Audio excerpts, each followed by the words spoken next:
Let's go grab this key real quick.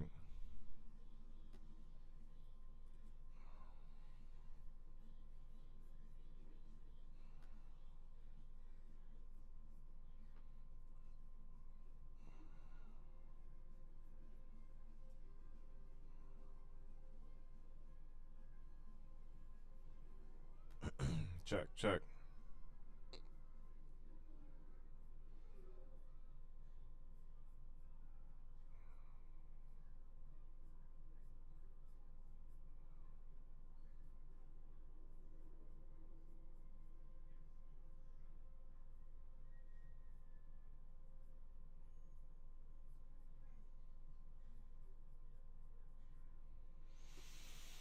All right. 3, 2, 1.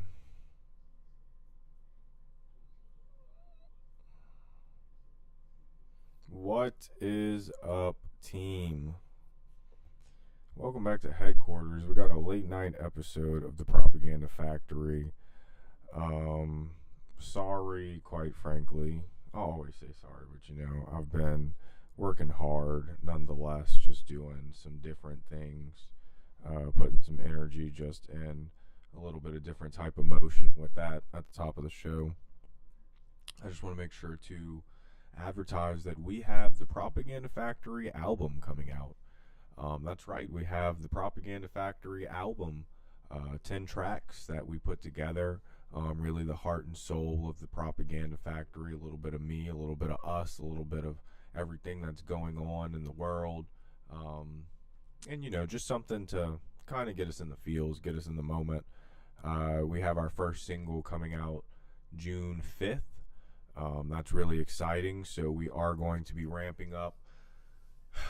Unfortunately, when you do it all, it is a little exhausting, so making the music, getting everything up to speed, making sure that we are production quality, and then doing all the PR and all of that. And part of that is we have to get the podcast going, we have to get all of the platforms going, we have to get everything going and pumping again, because like I said, even though it was taking time away, it was not necessarily not doing anything, because the music, it all goes hand in hand. It's all content. It all helps to make sure that we are on every platform. And even though I stepped away, we've still gained substantial followers on Facebook, and we seem to be trickling a little bit here on TikTok, and on all the platforms we're gaining. Substack has been gaining, so we have been seeing progress. But with that, I wanted the podcast, I wanted it to be at least coming back, friendly. I wanted it to be, not just me talking at y'all. Felt like that was a lot of it before, but we said some things. We had a good time. But the music is going to be real fun for that. But I wanted to make sure that we had friends that could come up and talk. And so we have some scheduled guests. Tonight we have Dr. Greg, which Dr. Greg is ready to come up. We also have, we're going to have East Coasted Notes tomorrow. We should be live tomorrow. Oh, you know what? I have to make sure. I'm going to have to wake up early. I forgot. He's ahead of me. I have to confirm he's the right time. But, nonetheless, Dr. Greg tonight. How are you, my friend? What's up, dude? How's it going? I like how lately you've been doing the muscle shirts. It really gives like anti RFK vibes. I'm wearing jeans right now too, bro. There you go. If I could go pour a glass of milk, we could get this party started. But I do think like you have to steal back masculinity, because these guys are so soft. You know what I mean? Yeah. Joke, man. No, I get it. They really do feel like it's like, this is insane. Like all these young guys and stuff, they're actually being swept up like in this stuff, and it's sad.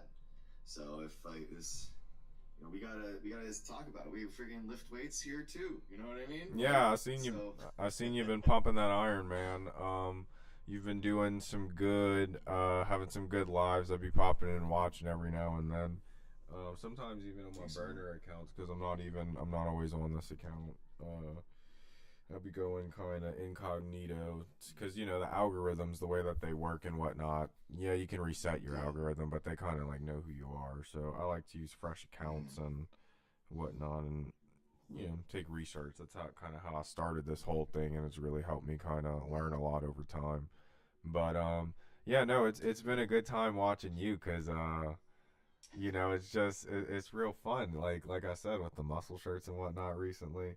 Um, for those of you who do not remember, Dr. Greg, we met him last year in some of our creator recruiting campaigns just to kind of connect people, finding like-minded individuals with platforms who were, saying the right types of things that we like to hear. And, especially over time, Dr. Greg has been, someone that I've enjoyed, just talking to. He's a good guy. Someone that I would even say over this time period has become, my friend over the internet. For sure. I was just talking to my wife about that. I was like, no, I was like, bro, we would hang out. You know what I mean? We would be hanging out. Yeah, absolutely. It's so funny, man. You just know sometimes. That's part of why. That's part of why the music. I'm not gonna lie to you. That's part of why I've made the music, is because it all goes hand in hand. Not only can we have the political movement, the rallies, the people coming together, but I'm trying to create as many engines as possible to have us be able to come together, essentially, and have a good time. When you really think about it, it could turn into some things. A nice little concert, nice little rave, a nice little time. Give some speeches, have a bunch of people come out, touring across the country and stuff like that. That's my goal, especially with the music dropping, is to be able to set up shows across the country, not only as a person trying to speak, but someone throwing parties, having a good time with their own music, getting some good streams, all of that. Can you hear? Are you good now? Yeah, I'm back. Yeah. Okay. Dude, well, speaking of that, man, we just today, man, I haven't told anyone, this is like brand news. We just voted today in the bylaws for our 501c3 foundation. Yeah. So it's official now. We're doing the form, and we're going to be submitting that. We've been working on it for 6 months, so it's crazy. I really want to do an event, dude. Yeah. A national, a wide event where we can because if Turning Point USA and all these absolutely do it, why can't we? Absolutely, we can. And so think about this, Dr. Greg. You're building this engine right now for your own mechanisms to do events. So think about all of the people that we've met. Think about the people that we have in the group chat, the other friends that we've made along the way, all of these platforms that we have that we've built across the country that we're going to be able to tap into and essentially use to bolster the things that we need to accomplish. It looks like you disappeared on me. I don't know what happened there, Dr. Greg, but it is cool. Sorry, Okay. I got you. Is it your camera? What happened? Oh, I just had to rescue the dog. It's hard to explain. I don't know. Oh, I can't. It's okay. Okay. Okay, so you were in a dark room. I was about to say, what the heck? Yeah, exactly. But yeah, so you look at all the platforms that we have access to across the country as we all continue to grow, not only the Propaganda Factory Network, but we have just so many people on their own merit that are just, creators doing their own things. And, that's essentially what the Propaganda Factory Network is just creators doing their own things, building themselves up, but loosely affiliating with other like-minded people to come together and try to figure out, what can we do to be more effective? Because exactly like Dr. Greg said, if Turning Point USA can do these clown things, if RFK Jr. and Kid Rock can get on there shirtless and drink milk and, go to the spa, I think we can have some fun too. And you know, so that's my vision, especially with the Propaganda Factory album and that project, is to provide, you know, just another one of those engines to give us a reason to assemble. Because I think personally, you know, maybe I don't want to exaggerate anything, but it seems like uh, things are getting a little dangerous. Like every day, things are kind of getting, you know, he's ratcheting down in some ways. Um, Even though, you know, we're having, I mean, look, I live in a red state. Our rights just got stripped like significantly, personally. Um, It's real bad, dude. It's crazy. Like you basically, as long as the bill doesn't say like we are doing this for blank people fill in the race, like they're basically any type of institutional racism is completely okay now. It is wildly yeah, insane. yeah, and you know, that's part of the reason I wanted to make sure to start speaking again, speaking publicly on the internet, doing this. Um, as an educated black man, I mean, I feel like it is somewhat my duty to speak up in this face of oppression, this gerrymandering wave that we have. Because, you know, I'm not going to lie, this is kind of a both sides problem, but especially right now in the conservative South, we're seeing it. And what I don't understand, especially, is that in the South, we've lived under conservative rule for 150 plus years, and majority of the Southern institutions are absolutely failing in every capacity. Last in education, last in healthcare, last in infrastructure, last in any ability to provide a decent lifestyle for any people without them absolutely slaving. So with that being said, you know, I don't understand why we continue down this road. Um, and so again, like I said, as an educated black man, I felt like it is somewhat my duty to make sure I have this platform. I need to make sure to speak up against what is happening. And with that, I want to point out right now in Louisiana, they have the recall campaign. Personally, I am not involved in any aspect of that. I didn't want anyone to get the wrong impression as if I have some hand in that or anything. But what I'm doing is making sure to make people know that it is happening. I want everyone across the country to know that it's happening. And I especially want the people in the state, registered voters, to know that it's happening so that they can participate. Because I'm pretty sure a lot of people are not liking what the governor Jeff Landry is doing, and there's also a recall campaign for the attorney general. And you know, this was a response to the Supreme Court decision in was it Calais, Calais v. The state of Louisiana. Honestly, I think it was, but yeah, with these maps all across the South. And then we see the response in Virginia get struck down from the Supreme Court. It's just these conservative courts, man. The quickness. I tell you what, The you know. quickness that they just shot it down, like the democratically constructed map, dude. It's like what? Like of all the ones, I don't know. It's just The yeah, quickness, it doesn't make any sense. the quickness in which they can enact laws to brutalize brown bodies is just absolutely. I think that is the most fundamental tenet of America, is that when it comes to the brutalization of brown bodies, when it comes to the diminishing of political voices, that is one thing that this country excels in from its very inception.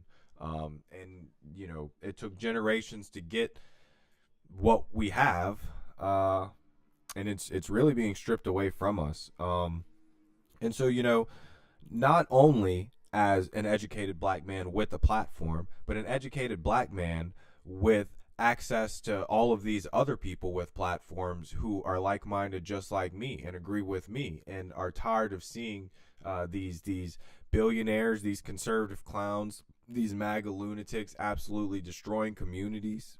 It's, you know, it's, we got to keep on. We got to keep on. And you've been inspiring me, Dr. Greg. I tell you what, with the, like I said, with the pumping iron, with the muscle shirts, you know, from the suit to the muscle shirts. Definitely like it's a depressing time in terms of like civil rights for sure, dude. Like Yeah. I think like the Roe decision, the rescinding that, like Yeah. how that's had like a huge impact.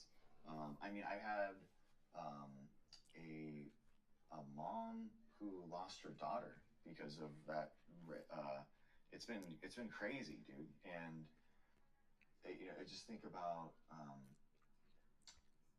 I think we have to realize they're getting these things done because they are constructing institutions of like their ideology, and they're Yeah. setting them in place, and they've been pushing this for decades. Yeah. This isn't like a just they're taking advantage of the institution that has been constructed, through um, Trump and all that kind of stuff, but they're taking advantage and they're getting it done. So I think what we have to learn is that we have to build these institutions ourselves. Like Yes. we have to build these structures up so that when the time is right and we just activate, we don't have to be like, hey, who's ready to do this? What are we gonna do? It's like, no, we have the institutions set up. This is what we want to do. These are our goals. This is what we want to accomplish. And then as soon as we have that chance, it's all go. And I'm not. The right is a really go ahead. Yeah, no, I mean you're hitting it right on the nail on the head.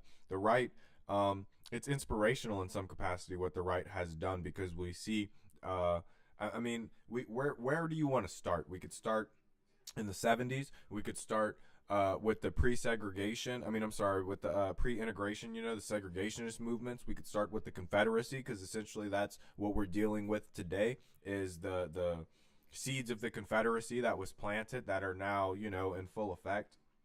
So depending on where you want to point at, regardless, the conservative movement has institutionalized their ideology in American society in a way that we really need to figure out how to encapsulate, especially on the left, because we're fighting an uphill battle. We're fighting against generations of propaganda.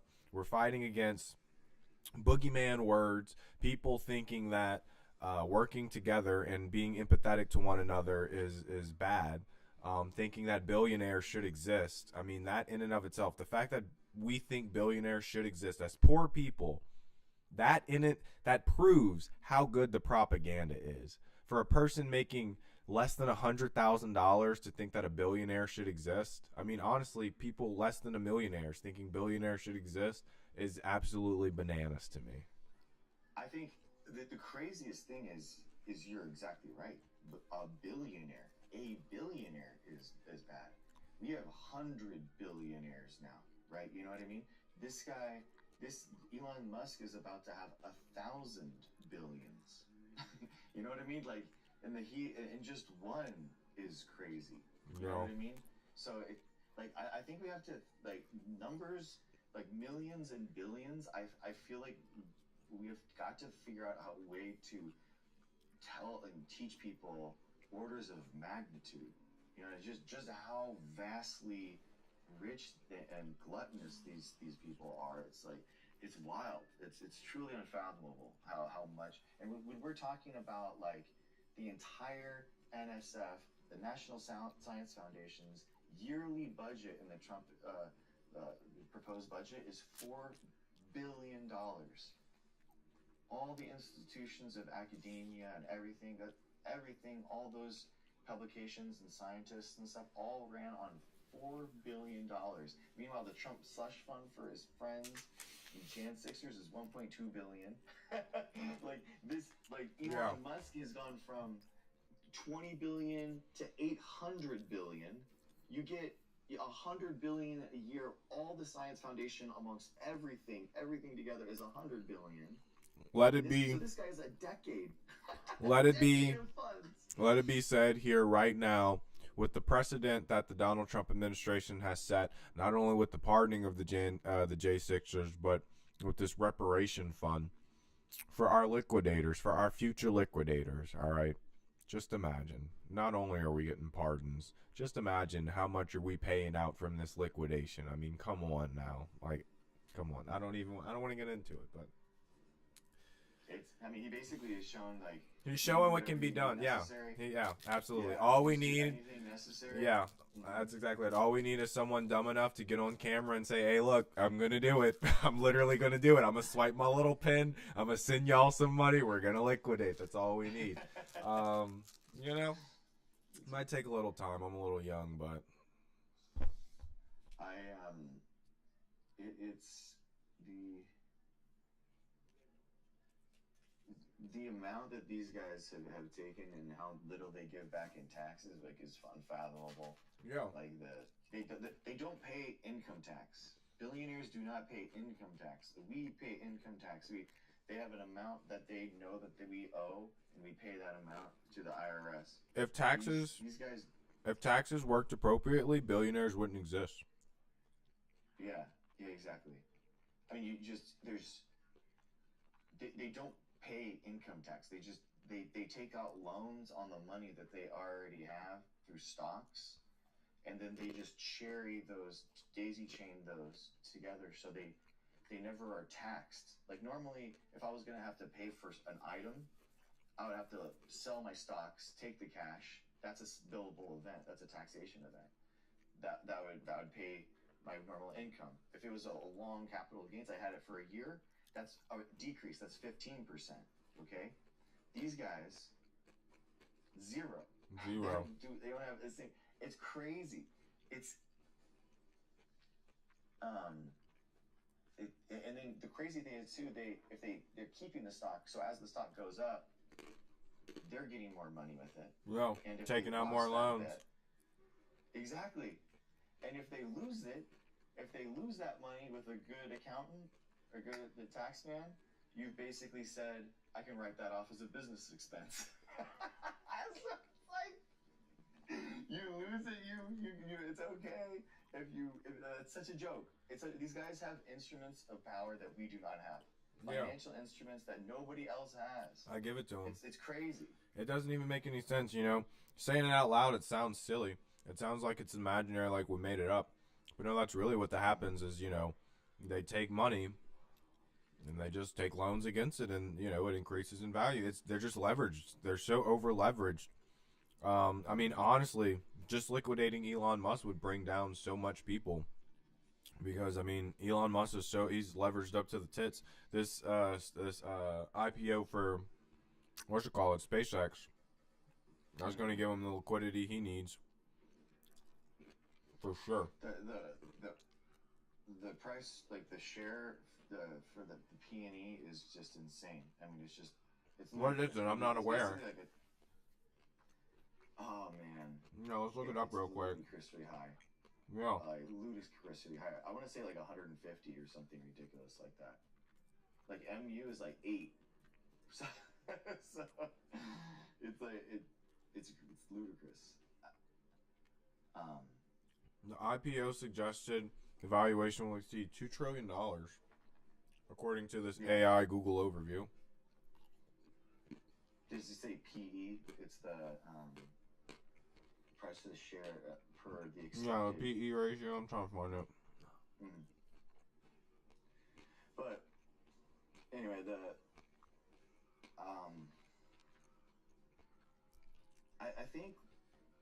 I think the best thing that we can do if we want to make change in the world is like get experience trying in roles so that we can execute the plan of like legislation that we need to progress things forward as quickly as possible. Like get people like involved, and many of these people as involved in politics as possible. I think that's it doesn't matter what your ideology is, as long as you have like some more wisdom in the political system. I think that's going to behoove us no matter what happens. You know what I mean? Yeah, absolutely. Not only that, but I mean, I feel like that's what we're trying to do, especially with this platform, is to inspire people not only to get involved, but serve as somewhat of a de facto news network to help boost any sort of messages that we want to boost. We're still looking for congressional candidates that have an actual chance to be able to make a difference in this cycle, try to boost them up. Unfortunately, some of the ones that we talked to before, they just, they were polling 1% and whatnot. So it's like, yeah, I understand the point in platforming these people, but at the same time, it's a different game. Like, if the people aren't resonating with you, then it's a completely different game. Like, we all have time. We're all out here working shifts. We're all doing what we got to do. Making time available for people. It's not to say that polling 1% doesn't mean that you're not worth anything, but you know, Yeah. they got people fighting the same good fight as you. You know, polling a little bit higher, 50. So, I recently reached out to one candidate. You know, I don't think she's necessarily polling too high, but she went viral. What was her name? Shelby for Congress. She went viral for twerking. I don't know if anyone had seen that. Shelby Campbell. That's what it is. Shelby Campbell. Gotcha. I think she's running in Detroit. Dude, I think the media, like, if the theory of the case in mind is right now, like, that these apps and these, you know, algorithms are shaping our reality, then politicians that know how to play this game really well are going to excel. You know, because you can really shape and share what people believe about you. So those, like, viral moments, Absolutely. like, I think that they're huge. You know, I genuinely do think that, especially if you have a political message, I think it really moves the needle. Like, Well, I completely agree. That's why we need to make sure to uplift people that are saying the things that we want, you know, said, and have the networks and things like that available to, you know, make sure that those people can plug in. yeah, exactly. Yeah. And the experience. So when people go viral and they get all these followers, we can help, you know, hey, look, this is how you monetize, this is how you maintain content, this is how you come up with content plans, this is how you do this is how you do that. Here's some friends, so making content is easy because just talking to your friends online, you know, it's content. It's all content, baby.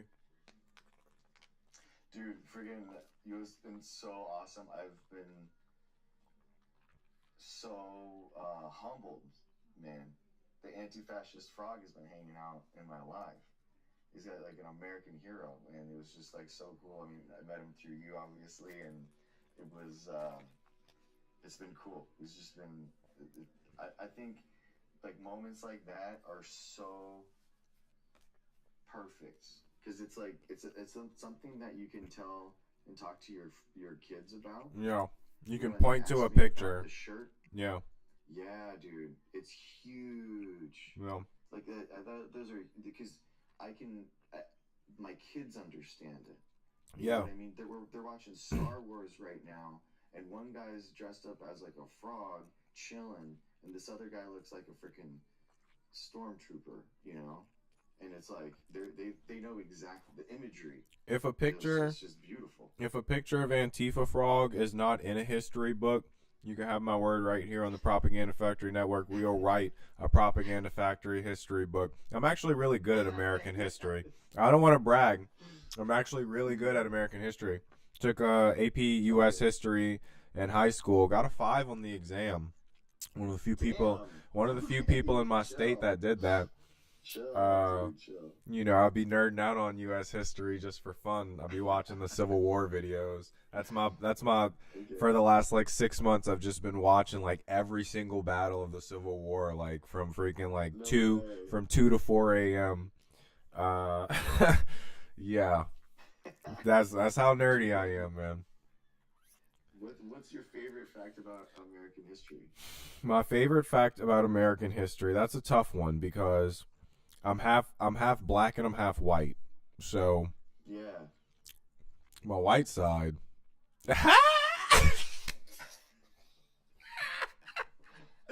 My black side, though, you know, my black side, we definitely have some concerns about the course of history.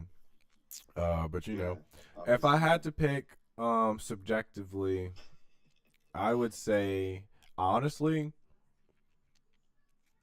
I would probably say subjectively like the freeing of the slaves and the true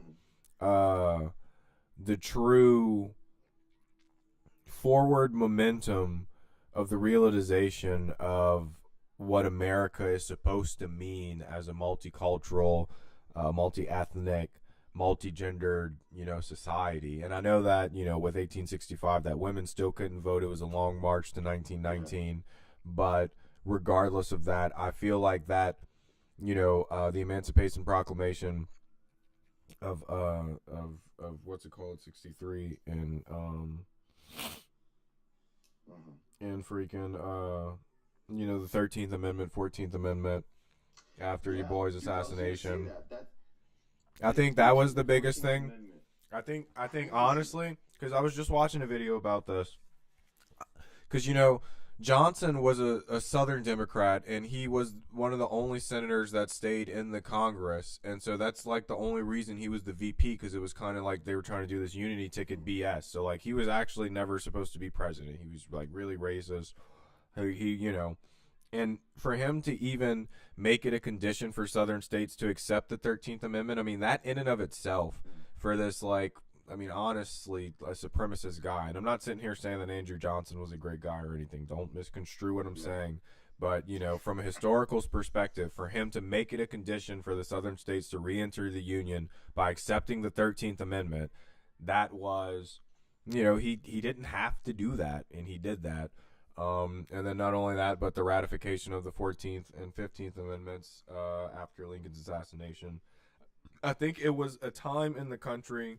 It was a very tumultuous time, not only that, because when we look at what was happening, but especially where I live, and we zoom into what was happening on the ground in the Deep South, the dream was alive, but the reality was very, very opposite of the dream. And I guess the long march to the realization of that dream with the Civil Rights Acts in the 60s and the ability for, unfettered, multicultural, multi-ethnic, multi-general democracy to really flourish. So all of that to say that I can't point to a particular moment, but what I can point to in America is the capacity to move towards just everyone being able to participate in democracy in a way that representation actually is real and not, rich white people. But don't get me wrong, it's still a lot of that. We're just moving in the right direction, and I think that is the overarching trajectory of the country. Is we're moving towards what we're supposed to move towards, but there's a lot of people in the country that's trying to not let it move towards that, most of the times for economic reasons. Yeah, dude, the 13th Amendment, it is wild how many Supreme Court cases are based on 13th Amendment violations. Yeah. Like Roe is one, for example. So it's really, really interesting. Just the judicial history after that is that brings in that real liberal area, the area in the court, and just kind of a re-understanding of what our Constitution entails for a lot of people. And it's really sad because that's the exact era that's being deconstructed right now. Exactly. The civil rights stuff that's going on. And so and you're like, damn, bro, it's literally going back to the Civil War. We were deconstructing. We're going through a second deconstruction. What's actually happening, if I can point to it in the most perfect explanation, is that what happened after the Civil War is the South was immediately allowed to stop the Reconstruction and re-solidify and the supremacy for another 40, 50, 60, 70 years. And so because of that, that's the political movement that we're dealing with right now. Is right after the Civil War, it wasn't handled appropriately, and those people were allowed to reintegrate into political power and those ideas, because you can't, in America, we can't ban ideas. We're supposed to be able to try to negate them with good conversation, better propaganda, whatever. But unfortunately, it's not like the people in the North were just magically not racist. They were racist too. White supremacy and racism was very prevalent in the country. So, it's just tough. But like I said, I think we're moving in the right direction because, there's more Spanish people. So, the numbers are coming down. Some numbers are going up. And, things are moving in the right direction. I mean, the percentage of Hispanic people voting for Trump though was insane, man. It was like it's not a majority by any means, but like a higher percentage than people had seen since like the I think it's George W. Bush, Yeah. which is wild. But like I think that so it's surprising to me. for multiple things. Number one, Hispanic men with machismo and things like that voting for a woman. Unfortunately, very unfortunate. Secondly, they thought he'd be good with the economy, but we look at God. I just paid so much money for gasoline. Gasoline was almost $2 where I lived just a few weeks ago. It seems like so long ago. We've been at war, what, almost 2, 3 months now. Spending so much money. Gosh, with just the money we've spent in Iran so far, we could have eliminated all school lunch debt in So America.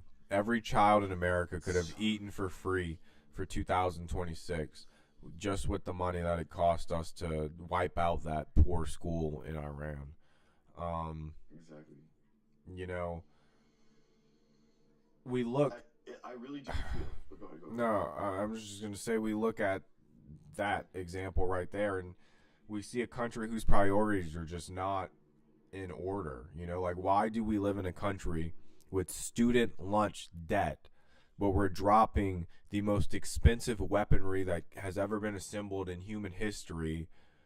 It just doesn't make any sense to me. I can't understand it.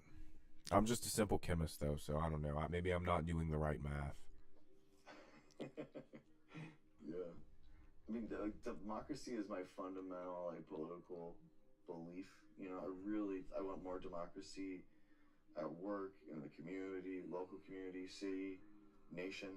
Everywhere. Like I really do think that it's incredibly important.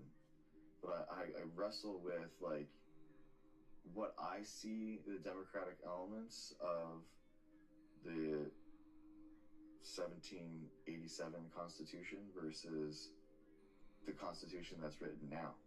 And it's like maybe the Constitution that I saw before is dead, and that like the one that's been rewritten by Chief Justice John Roberts with presidential immunity and this broad way that with national defense you can just national defense, and Yeah, the president basically can do whatever they want.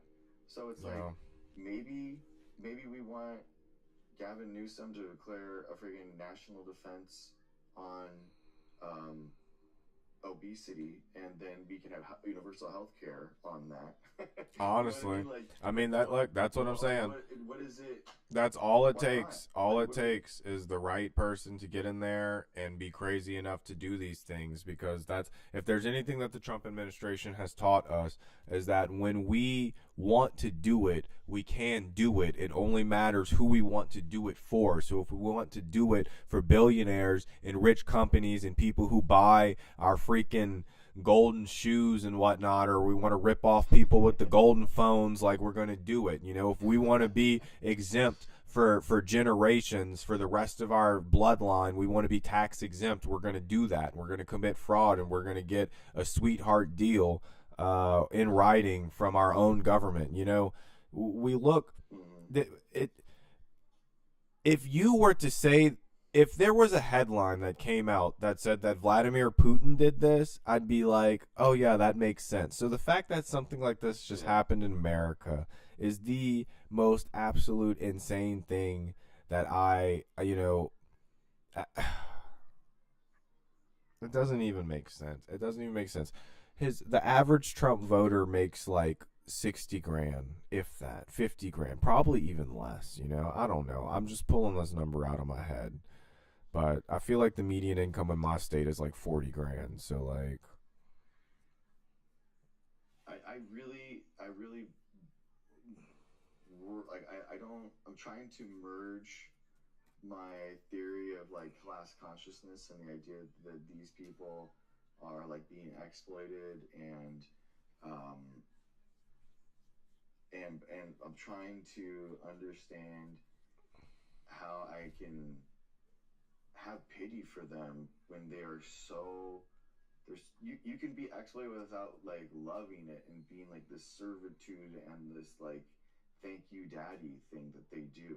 It's like this cultish thing that it's like as I don't know if I can get someone, over that part. as You know, it's so someone, weird. as someone who lives in conservative country, I can tell you that majority of the Trump people, they fall into three buckets. One, they're not very bright. Two, they're not very involved. And three, they are just so uneducated in terms of what like actually is like happening in political world. And unfortunately, the Democrats don't give it's not like they have a better alternative. I mean, like, we have a billionaire problem on both sides, so it's not like we can sit here and point to one side and be like, this is better for working class people. um and I think that's really the problem, and why they're able to keep winning and doing these things, and why poor people think that Elon Musk becoming a trillionaire is somehow good for them. Um, Hmm. I don't get it. I, I really do think, billionaires. I can see it in like Obama, that era because the tech billionaires were like Democrats or something. Do you think that they're grifting like Yes. and they're just gonna go back and forth no Yes. matter what? Yes. Or Because you or have is to it like a you have to think you when you have money like that, you're beyond politics. You only think yeah about profits and making and maintaining your money. So it actually doesn't matter who's in political power. You're going to do whatever you need to do to make sure that you're in their good graces. And so, yes, they are grifting, absolutely, 100%. yeah. I think I agree with you. I can see why they would want to do it in the Obama administration because they were explicitly being offered, you know, tax breaks and money, that kind of thing. And then under the Trump administration, I can see them liking it because it's just rampantly corrupt, and that it's easy for them to manipulate. But it's going to be interesting to see how and if they like swap back to Democrat again. Well, And I would like, you know say, what I mean? yeah, I no, don't no, think no, people are gonna absolutely. like that. I don't think that they're gonna. I don't think people are gonna be like, wait a second, no, you just supported Trump and you were trying to dismantle our country. Like, I really feels different this time for me. I don't know. So when you look at people like Jeff Bezos, Tim Cook, Mark Zuckerberg, Yeah, if they happen to be going to the next Democratic inauguration, or if they're donating money to the Democratic Party, I don't necessarily think that people are gonna, because the liberals have a very, I mean, look, liberals are literally simping for Thomas Massey right now. They are simping for Thomas Massey, so I mean, there's just a thing with them. Um, I understand what you're saying. So you look at Elon Musk, for example. I would say that maybe his bridges are burned, but money's money, and hmm yeah, the people of the government, like, money's money, and so they're not going to necessarily care, probably, because money is power, and power is what they want, and they're all psychopaths. So we just need to get some psychopaths in there for the working class people. Like, we need people who are absolutely fanatic and psychopathic for improving working class lives. I mean, you look at Mamdani. He's doing a good job in New York. He's improving working class lives. People's lives are actually improving in a. I mean, it hasn't even been that long, and he's making substantial progress. Balancing the budget. The buses and the trains are running on time. The snow, when they had the snowstorm, he was literally, and the propaganda cuts. I'm not even gonna lie to you. it's incredible. The propaganda cuts. We are seeing an absolute masterclass in propaganda Yeah, coming out of New York City. And I'm not sitting here saying like it's a bad thing. Like, it is a good thing because the messaging is yeah, effective. He's showing what can happen when government works for you instead of for the billionaires. And the propaganda cuts are just good. Like, it I have never seen it's probably like Mamdani propaganda cuts is like the BTS of propaganda. It's the highest level of production. You know what I yeah. mean? Like, you can't get any better than that right now. And what's crazy is that he really isn't passing anything radical. I mean, like he's doing a lot of stuff that we already have in California, which is cool. I'm like happy for New York, but I'm like, it's not like this crazy, like the fear mongering before and all that kind of stuff, and the Republicans are so funny. But I think it's the perception is that like things are happening. Well, see, the thing is, Michelle, it's not free childcare. It was free pre TK, universal TK and pre-K. Yeah. That's what I would. So it's not like free childcare would be like working families have childcare after school for elementary school kids, and they don't have to like. I mean, to be fair, have to pay for that. To be fair, public school is free childcare. If we're being 100% honest, public school is free childcare. Yeah, but the problem is that they only go for 6 hours, and everyone works 8 and then commutes an hour. So they need their kids to be watched for 9, and they're only at school for 6. Sounds like we need. What do you do? Sounds like we need a mandatory 5-hour workday. Exactly. Sounds like that's what we need. But teachers have to work 6, unfortunately, because we need, everyone commutes an hour. It's tough, man. It's impossible. Like that. I love what he's doing, but I do. Yeah, it is really funny, the reaction. It's just like seeing like what's happening, and I think if I was a DSA organizer, like if I was running the DSA, 90% of your funds are going to Mamdani and helping him. Yeah. Like Mamdani right now is the future face of the DSA for sure. Progressive politics. Like, if you want to see government work and you want to see a better tomorrow through legislation, strong executive branch, this Mamdani is your model right now. He is your template. Like he is the shining star. The fact that it's happening in the biggest city in the country too is in and of itself really making the case that these types of things can happen, like in big states. I mean, man, I'm not going to lie to you. In my state, if we were to retool our tax code and really, because like my state, we got something that other states don't have. I'm not even going to lie to you. Like, we got a fucking river, okay? Like, they can't take that shit away from us. We can tax so much. We can tax and tax. Because guess what? What you going to do? You going to move this shit? We got a fucking river. You can't move nothing. You go pay for these schools. You go pay for these roads. And if you're upset about it, oh well. Because guess what? You'll leave. We'll get someone else to come on in and run this show right here on the river. Because this is the most lucrative river in the country. So, I don't understand why we just give money away. To me, it seems like it would be common sense that us coming together and putting money together to pay for things as a community, like what else is the point of government if not to do that? I don't understand what people think. Like, it doesn't make any sense to me. I'm trying. I really am, I just... Especially, again, as someone who lives in an extremely conservative place, people just, they vote against their interests. But the Democrats aren't offering anything better. They really aren't. I really, like, I think they are now. I think that we're on the side of Republicans and MAGA being literal fascism. Like, I think, I can understand what you mean. But see, that's the problem, though.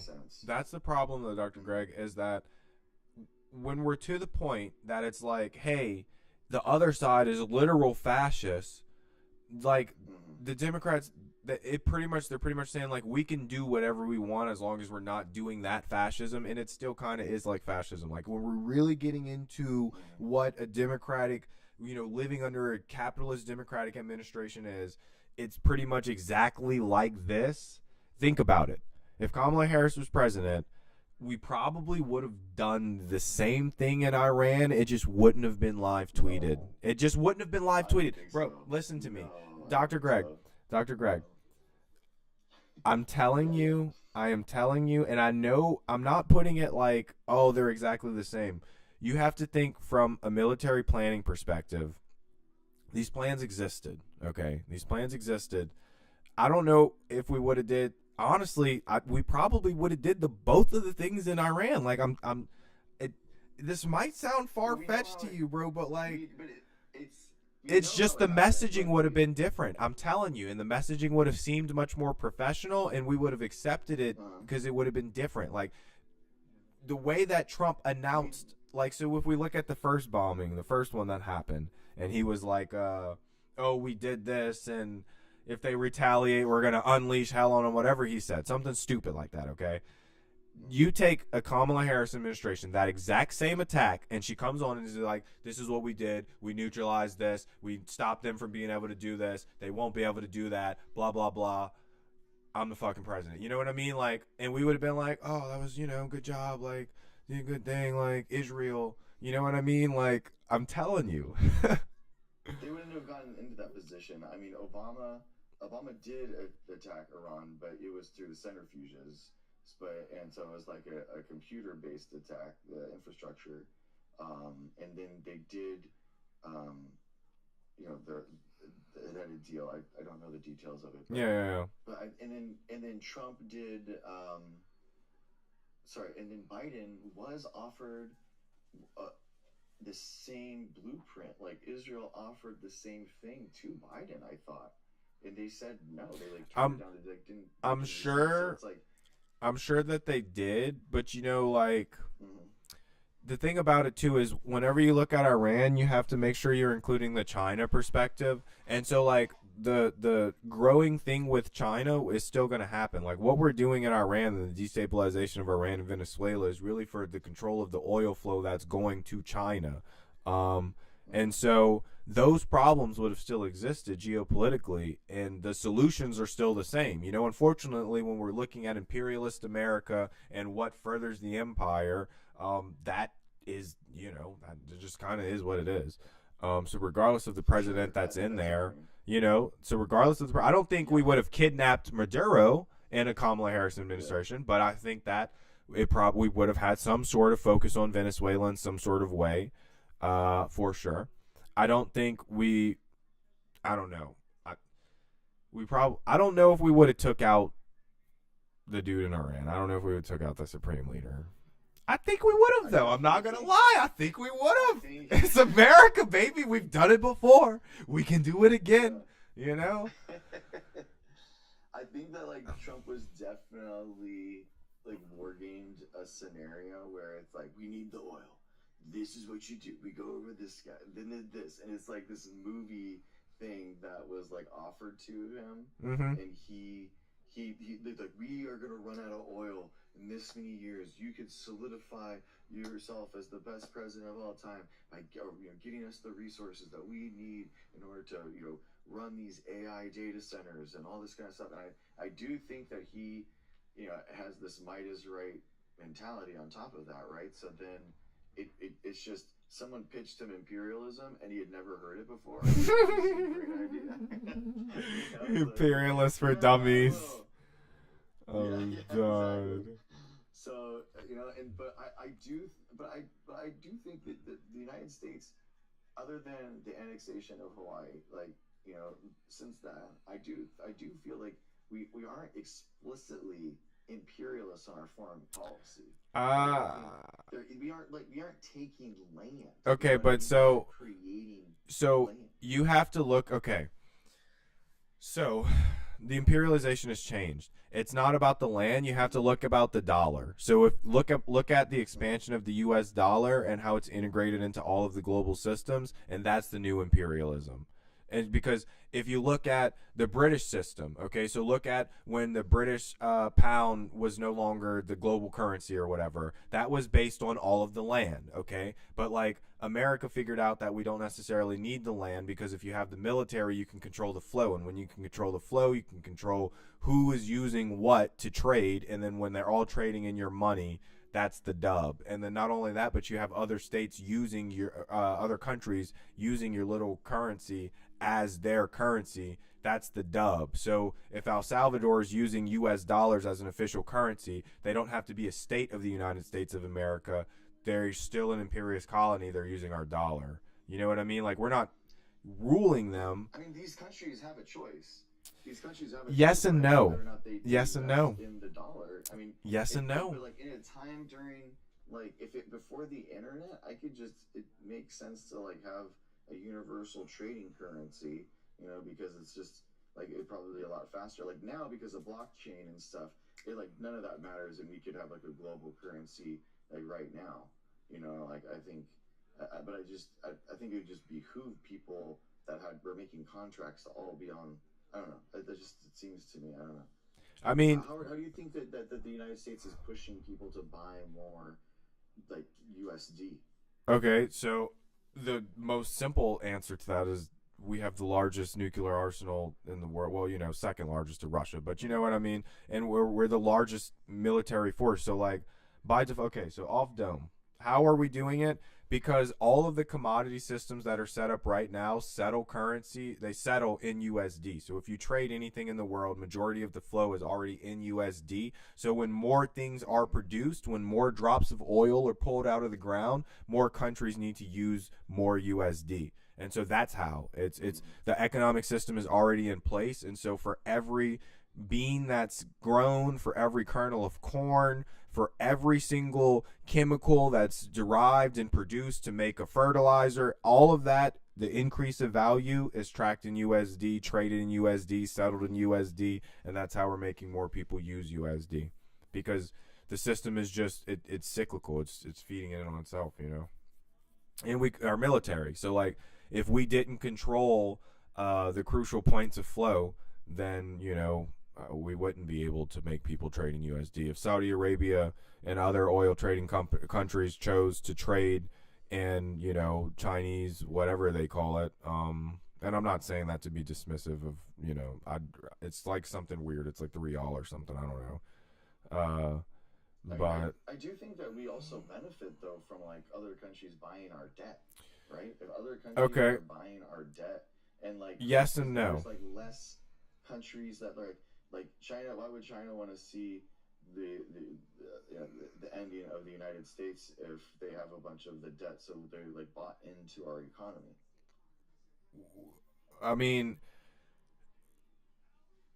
that's a pretty big esoteric question. To be frank, if China like that's just a number on a balance sheet. So for like a country, China, it's in the economic interest of China for the United States of America to not exist as a country because then China would have more control over all of their regional partners and more global control. And so even though the number on that balance sheet for the debt would go down, like that wouldn't matter to them. So, you know, when you're working on a grand scale like that, again, the magnitude of numbers, like you brought up earlier, when you're thinking about conceptually the magnitude of numbers, like for a country's balance sheet, like that's just different. You know what I mean? And then if for some reason the United States of America or the global, you know, economic order were to be shifted like that, China would stand to gain so substantially that like any lost value in the debt of the United States, like honestly, China would probably even get California or Hawaii or some shit. You know what I mean? Like so like China's gonna come up for sure. In a situation where like America, you know what I mean, like where it's a falter. Um and so in that sense, it is in their it would always be in their economic interest. If we look at a smaller country or someone who doesn't have more control, like a Germany or the United Kingdom would be a great example. It would be horrible for the United Kingdom if America faltered because the United Kingdom no longer has the military power that it once does or the economic control to be able to control their own destiny. Their GDP isn't large enough to compete in the global scale. And so that's what you have to look at. You have to look at the total pie of the world and how big is your pie. And because America's pie is still so big, we still get to control our own destiny. And so again, when those smaller countries, what makes them use the dollar is that their economies aren't big enough to control their own destinies.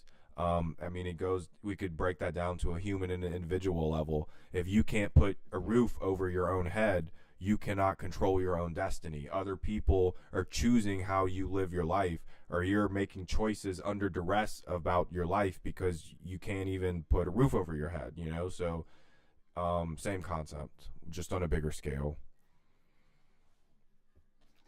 Yeah.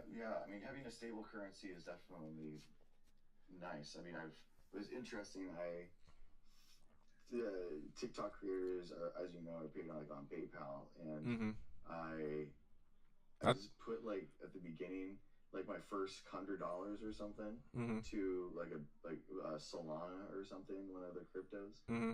and I was like minus 60% since I bought it. Yeah. So I'm like, so funny. I mean, that's you get paid in blockchain and stuff. You would get paid in stable coin. You wouldn't get paid in like Solana. But Well, it I was depends. thinking It about that, depends. like, oh my gosh. It depends what your contract is, because that was one of the things, is that a lot of these blockchain companies were paying out money in whatever their shitcoin was, and so when it liquidated, all of that value was gone for the workers and things like that.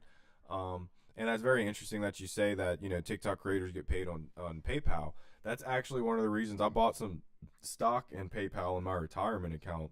I'm down like 40 or 50%, maybe 60%.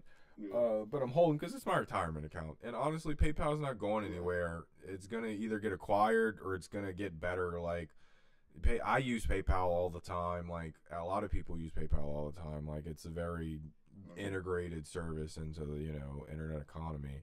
And I mean, TikTok is paying all of its creators via PayPal. So that in and of itself, TikTok's literally making payroll with this thing. So, I think that Stripe was talking about buying it, so that'd be good for my retirement account. What would also be good for my retirement account, Grand Theft Auto 6 is coming out, so when those pre-orders drop, make sure that you buy the most expensive version possible, because all of us are old now, and even though this economy is tough and gas is expensive, Grand Theft Auto 6 only happens once every like 15 years or whatever. Who would have thought that Grand Theft Auto would have literal astronomical frequency, I'll tell you something, dude. I've never played GTA 5. Really? Never played it. Yeah. Well, I think my last one is I played San Andreas. It's GTA 4. We are going to be live streaming GTA 6, Dr. Greg, because you have a platform now. Yeah. We're going to be talking politics and fucking around. You're going to have to get it. I need you to get it, because I have some shares in my retirement account, and that's what I'm depending on for my kids to go to college. I'm going to need to liquidate those GTA shares in my IRA, so. You know what's funny, man, is that like as I get older, I appreciate and love the role play like more and more. You know what I mean? Like just having fun with it, like being weird, the comedy of it, the improv. Like it's beautiful. It's so good. No, I mean, I enjoy that in gaming, and then that's kind of why I like the whole like being online thing too. I'm gonna start doing it more because this has been so enjoyable tonight. And it reminds me that I actually like really like this, and I like speaking, and I'm good at it, and all the things. But playing like video games like with your friends and stuff like that, there is so much improv that goes on. Like not only in the moments of what's happening and you trying to get out of the situations, but just talking and communicating with each other. Man, and that brings me to my friend who I lost recently. My friend Lenny, who I played a lot of hours of video games with, and a lot of memories. And so even talking about that, it kind of gets me emotional, because so much of my video game time was spent with a friend who's no longer with me. But with that being said, yeah, the role-playing aspect of it as you're getting older, living vicariously through other people. And, Dr. Greg, I wanted to mention too, with the ramp up of the platform that we're going through right now, I'm going to be getting into like clipping and like clip farming and stuff like that. So I'm setting up like a little clip farm for my people. So I would suggest that you maybe try to do that, because I know that you have your little Discord, and I know that you have some good fans, and especially with the 501c. What's the name for it? What was the name that you had settled on? Science and Freedom for Everyone. Yes. And then the acronym is SAFE. Yes. So like, yeah, so there'd be like safe legislation. Yes. Safe. I'm gonna need to. I'm gonna be sure. We're gonna be sure to be like not only plugging and promoting, but in terms of like Thanks, man. future music and stuff like that. We're gonna figure out ways to like integrate little subliminal safe messages. And you was Yeah, dude, I love that. you was talking about a little jingle. You wanted a little jingle for your show, huh? That would be cool. Yeah, for like my show, that would be sick. But my uh the foundation, we're gonna use like as many artists as we can for the merch and go Yeah. like union made. Like, you know, will be full on and like going and embracing humans in those endeavors for sure. I do use AI personally.